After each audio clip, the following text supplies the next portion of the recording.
ഇന്ത്യയിലത്തെ തന്നെ ഏറ്റവും പഴക്കം ചേർന്ന കേവ് ആർട്ടാണ് നിങ്ങളിപ്പോൾ ഈ കാണുന്നത്. ഇത് കണ്ടാൽ പ്രത്യേകിച്ച് നമുക്ക് സ്പെഷ്യാലിറ്റി ഒന്നും തോന്നിക്കില്ലെങ്കിലും ഇതിന്റെ മൂലയ്ക്ക് ഒരു രഹസ്യം ഒളിച്ചിരിപ്പുണ്ട്. ഏകദേശം 10,000 വർഷങ്ങളോളം പഴക്കമുള്ള ഒരു ആർട്ട് വർക്കിലാണ് ഇത്തരത്തിലുള്ള ഒരു ഇമേജ് ഡിസ്ക്രിപ്ഷൻ കാണാൻ പറ്റുന്നത്.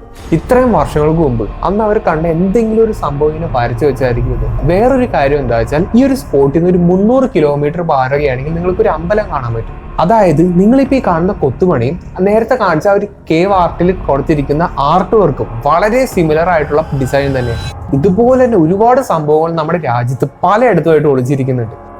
അനുനാക്കി എന്ന് പറയുന്ന ഒരു സിവിലൈസേഷൻ എന്താണ്, എങ്ങനെയാണെന്നുള്ള കാര്യങ്ങളൊക്കെ നിങ്ങൾക്ക് ഏകദേശം ഇപ്പോൾ ഒരു ഐഡിയ കിട്ടിയിട്ടുണ്ടാവും. അപ്പോൾ അനുനാക്കിയുടെ സ്റ്റോറീസിലും നമ്മുടെ ഇന്ത്യൻ മിത്തോളജിയിലും വളരെ സിമിലർ ആയിട്ടുള്ള കാര്യങ്ങളൊക്കെ ഇങ്ങനെ പറഞ്ഞു വരുന്നുണ്ട്. ഇന്ത്യൻ ഹിന്ദു മിത്തോളജിയിൽ നാഗദൈവങ്ങളെ പറ്റിയിട്ടുള്ള ഒരുപാട് ഡിസ്ക്രിപ്ഷൻ നമ്മൾ കേട്ടിട്ടുണ്ട്. അതായത് പാമ്പിനെ പോലെ ഇരിക്കുന്ന ദൈവങ്ങളുടെ രൂപം നമ്മൾ ഒരുപാട് സ്ഥലത്ത് കണ്ടിട്ടുണ്ട്, അതിനെ പറ്റി ഒരുപാട് നമ്മൾ കേട്ടിട്ടുണ്ട്. നാഗദൈവങ്ങൾ എന്നുള്ള ഒരു കൺസെപ്റ്റ് തുടങ്ങി വെച്ചതും ഈ ഒരു അമ്പലത്തിൽ നിന്നാണെന്ന് പറയുന്നുണ്ട്.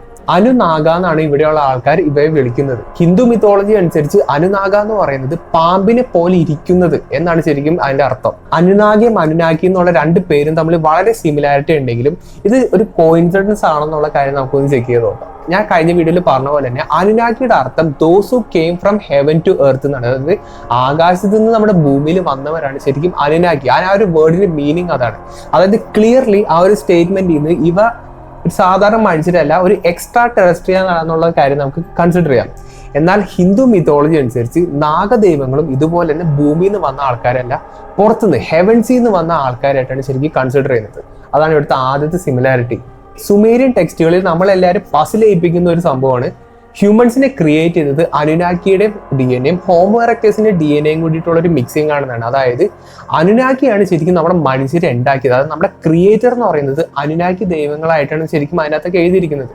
നിങ്ങളിപ്പോൾ ഈ കാണുന്നതാണ് അനുനാക്കി ഹ്യൂമൻസിന് കൃത്രിമമായിട്ട് ഉണ്ടാക്കുന്ന ആ ഒരു ഇമേജ് ഡിസ്ക്രിപ്ഷൻ. അതായത് ആ കാലത്തെ കൊത്തുപണികളാണ് നിങ്ങളിപ്പോൾ ഈ കാണുന്നത്. ഇതിൻ്റെ അകത്ത് നമുക്ക് സൂക്ഷിച്ച് നോക്കിക്കഴിഞ്ഞാൽ ഒരു DNA സ്ട്രക്ചർ പോലത്തെ സ്ട്രക്ചർ ശരിക്കും നമുക്ക് അതിൽ നിന്ന് കാണാൻ പറ്റും. അതായത് നമ്മുടെ മോഡേൺ ഡേ നമ്മുടെ ക്രോമോസോംസിന്റെ അകത്തുള്ള ഒരു DNA ഡബിൾ ഹീലിക്സ് സ്ട്രക്ചർ ശരിക്കും ഇതിൽ നിന്ന് നമുക്ക് കാണാൻ പറ്റും. അതവിടെ മാറ്റി വെച്ചേക്കാൻ അതിനെ പറ്റി 1-2 വീഡിയോസ് ചെയ്തിട്ടുണ്ട്. പക്ഷേ ഇതിന്റെ അകത്ത് നമുക്ക് ഇതിന്റെ ഓരോ സ്ട്രാൻഡ്സിനെയും നാഗങ്ങളായിട്ട് കൺസിഡർ ചെയ്യാം. അതായത് സർപ്പൻസ്, സ്നേക്ക് ആയിട്ട് നമുക്ക് കൺസിഡർ ചെയ്യാം. ഇതേപോലത്തെ വളരെ സിമിലർ ആയിട്ടുള്ള ഒരുപാട് സ്ട്രക്ചേഴ്സ് നമുക്ക് സുമേരിയൻ ടെക്സ്റ്റുകളിലും അവിടെയുള്ള ആർട്ടിഫാക്ട്സിലും എല്ലാത്തിനും നമുക്ക് കാണാൻ പറ്റും. ആ ഒരു കാര്യം നിങ്ങൾ മനസ്സിൽ വെക്കാം.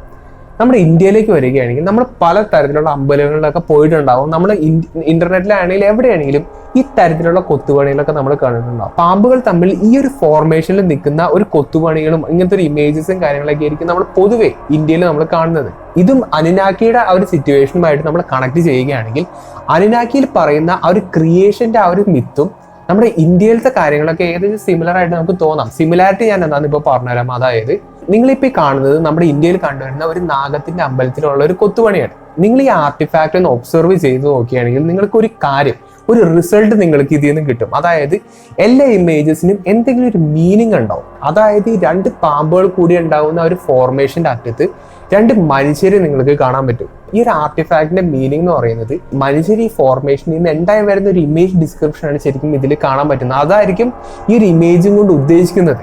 ഇനിയിപ്പോൾ ഈ ഒരു ഇമേജ് നമ്മുടെ ഈ ഒരു സ്ഥലത്ത് മാത്രമല്ല കണ്ടുവരുന്നത്, നമ്മുടെ കേരളത്തിലായിക്കോട്ടെ ഒട്ടനവധി അമ്പലങ്ങളിലും ശരിക്കും ഈ ഒരു സംഭവം കാണാൻ പറ്റുന്നുണ്ട്. അപ്പൊ ഈ കാണുന്ന അനുനാക്കിയുടെ ആർട്ടിക്കിളിലും ഹിന്ദു മിത്തോളജിയിൽ കൊടുത്തിരിക്കുന്ന ആർട്ടിക്കിളിലും കൊടുത്തിരിക്കുന്ന 2 കാര്യങ്ങളും വളരെ സിമിലർ ആയിട്ടുള്ള ഇവന്റ് ആയിട്ടാണ് എനിക്ക് തോന്നുന്നത്. അപ്പൊ സുമേരിയൻ ടെക്സ്റ്റുകളിൽ കൊടുത്തിരിക്കുന്ന ഈ ഗോഡ്ലി ബീയിങ്സ് ആയിട്ടുള്ള അനുനാക്കി എന്നുള്ള ഒരു ദൈവത്തെ നമ്മുടെ ഇന്ത്യയിലുള്ള ആൾക്കാരും ആരാധിച്ചിരുന്നു എന്നുള്ളതിനുള്ളൊരു തെളിവാണത്. അതുകൊണ്ടായിരിക്കും ഈ അമ്പലത്തിൽ വളരെ അൺയൂഷ്വൽ ആയിട്ടുള്ള ഒരു UFO ഷേപ്പിലുള്ള ഒരു കൊത്തുപണി നിങ്ങൾക്ക് കാണാൻ പറ്റുന്നത്. അതുകൊണ്ടായിരിക്കും ഇതേ കൊത്തുപണി തന്നെ ഒരു ഇമേജ് ആയിട്ട് ഒരു 10,000 വർഷങ്ങൾക്ക് മുമ്പ് ഒരു കേവിന്റെ അകത്തൊരു പെയിന്റിങ് നിങ്ങൾക്ക് കാണാൻ പറ്റുന്നത്.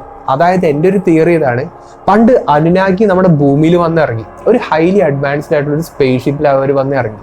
ഈ സംഭവങ്ങളൊക്കെ നമ്മുടെ ഭൂമിയിലുള്ള കേവ്മെന്റും കാര്യങ്ങളൊക്കെ കണ്ടിട്ട് അവർ കണ്ട സംഭവങ്ങൾ അവർ ശരിക്കും അവിടെ കൊത്തിവെച്ചതായിരിക്കുമോ ഇത്.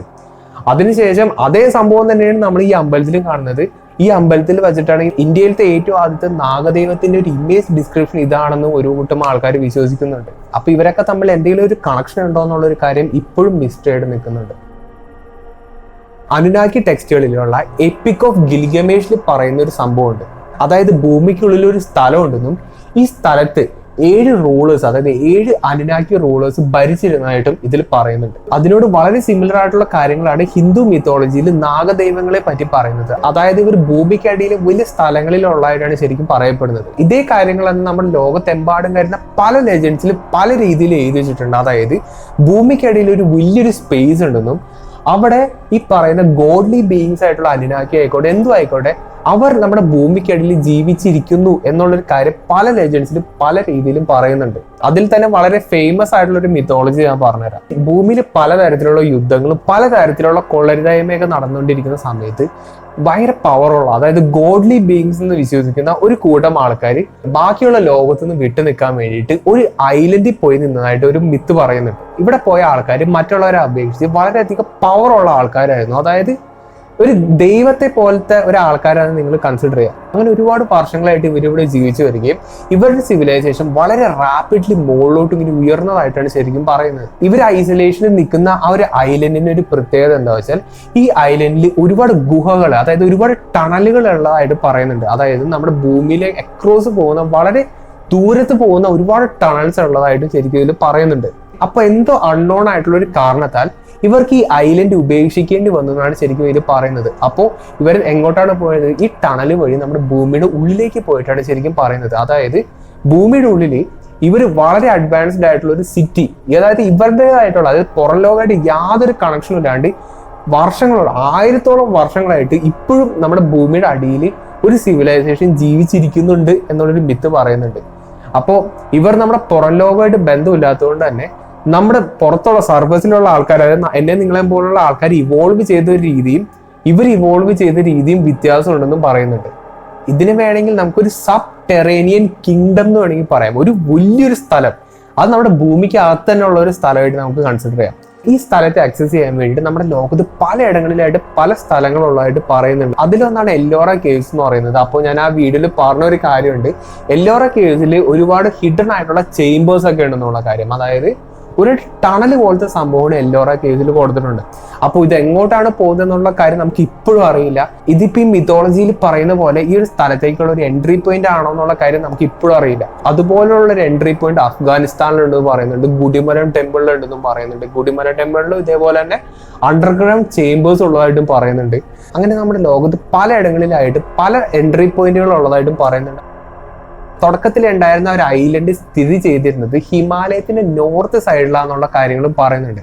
അപ്പോൾ അത് കേട്ട് നിങ്ങൾക്ക് ഒരു ഡൗട്ട് തോന്നിക്കും, അതായത് ഹിമാലയത്തിന്റെ നോർത്ത് സൈഡ് എന്ന് പറയുന്നത്, അതായത് മുകളിൽ എന്ന് പറയുന്നത് ശരിക്കും പറഞ്ഞാൽ ഒരു ഡെസേർട്ട് ആണ്.